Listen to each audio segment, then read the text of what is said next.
Un'intera città in festa con le amministrative alle porte. Stiamo parlando di Raffadali, dove ieri è stata festeggiata la promozione in eccellenza dei gialloverdi di Gaetano Longo. È bastato pareggiare sul neutro del Brucculeri di Favara per avere la certezza matematica del salto di categoria. Un successo meritato quello ottenuto dai raffadalesi, che a un certo punto hanno recuperato 8 punti alla Pro Favara, che sembrava destinata a vincere il torneo.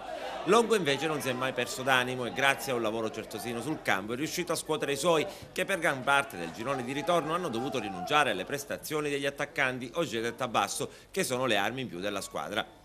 Festa grande a Raffadali ieri sera all'arrivo della squadra da Favara. I tifosi, che non hanno potuto seguire i propri beniamini perché il Brucculeri è stato squalificato, il match pertanto si è disputato a porte chiuse, hanno atteso l'arrivo di tecnici, dirigenti e giocatori alle porte della cittadina e subito dopo, con un contingente particolare, il sindaco Silvio Cuffaro, hanno sfilato a bordo di un pullman coperto per le principali vie cittadine, tra gli applausi dei tifosi che hanno dato vita anche a dei caroselli che si sono protratti fino a tarda sera. Il numero delle agrigentine nel torneo di eccellenza potrebbe aumentare se anche la Pro Favara, che dovrebbe chiudere la stagione al secondo posto, vincerà i playoff oppure la Coppa Italia. I favaresi di Farrugia sono alle semifinali della competizione e hanno pareggiato con la Tiger Brolo il match d'andata, giocato in trasferta 1-1.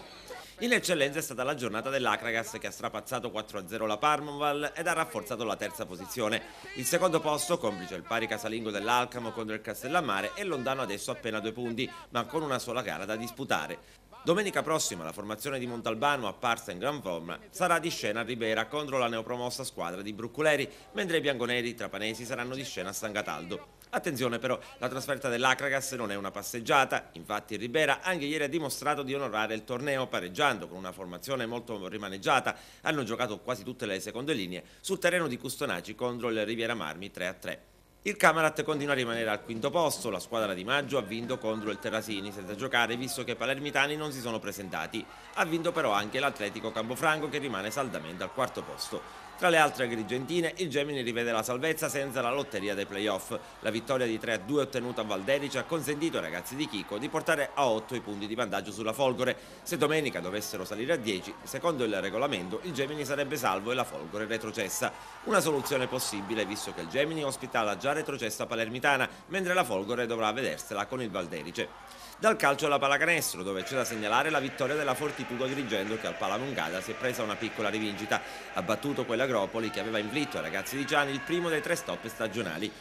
Il risultato finale è stato di 95-81 al termine comunque di un match molto combattuto, da segnalare i 22 punti di Mossi e i 20 di Chiarastella, ottima prestazione anche per Di Viccaro, autore di 16 punti. La lotta per i playoff si è ulteriormente infiammata proprio per la sconfitta dell'Agropoli.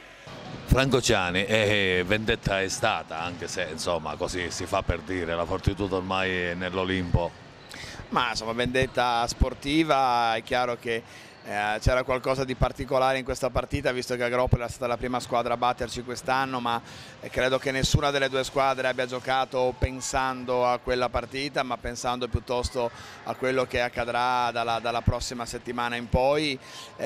Noi stiamo uscendo da un periodo difficile, oggi un po' meglio rispetto a 3 giorni fa, è chiaro che però per la condizione playoff abbiamo ancora 10 giorni di lavoro importanti davanti per ritrovare quella verve che un po' finalmente il giocare con motivazioni forti, cosa che ormai da 1 mese e mezzo non abbiamo, ci aiuterà ad avere, e un po' sicuramente il recupero di qualche giocatore ci darà più qualità nel lavoro della prossima settimana.